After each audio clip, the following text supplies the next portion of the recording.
বলতে যে ছেলে দুটো মারা গেছে তার মধ্যে যা ওই দাদা যেটি বড়, ও যখন টুকটাক গাছ ব্যবসা করে গাছ কিনে চন্দ্রকোনায় 3 নম্বর ওয়ার্ডে কিছু গাছ কিনছিল, গাছ কাটতে আসছে। তার সঙ্গে ওই জনচারে যারা করাতির কাজ করে তাদেরকে নিয়ে আসছিল। তো আজকের এই ওয়েদারে এরকম আমরা বুঝতে পারছি মেঘ ডাকছে, চটচক বজ্রঘাত করছে।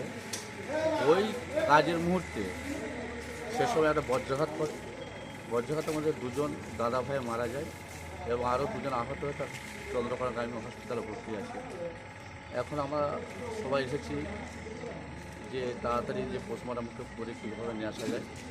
তো আমরা এই হসপিটালের যিনি আধিকারিক ওনাদের সঙ্গে কথা বলছি এবং আমার থানার বড়বাবুর সঙ্গে। স্থানীয় তো জনপ্রতিনিধিরা এসেছে, লোকাল কি চাইছে? না, আমরা চাচ্ছি যে যেটা সরকারি সিস্টেম অনুযায়ী যে পোস্টমর্টম হোক, হয়ে যা আছে তারপরে তার সমাধান কাজ হবে আর কি।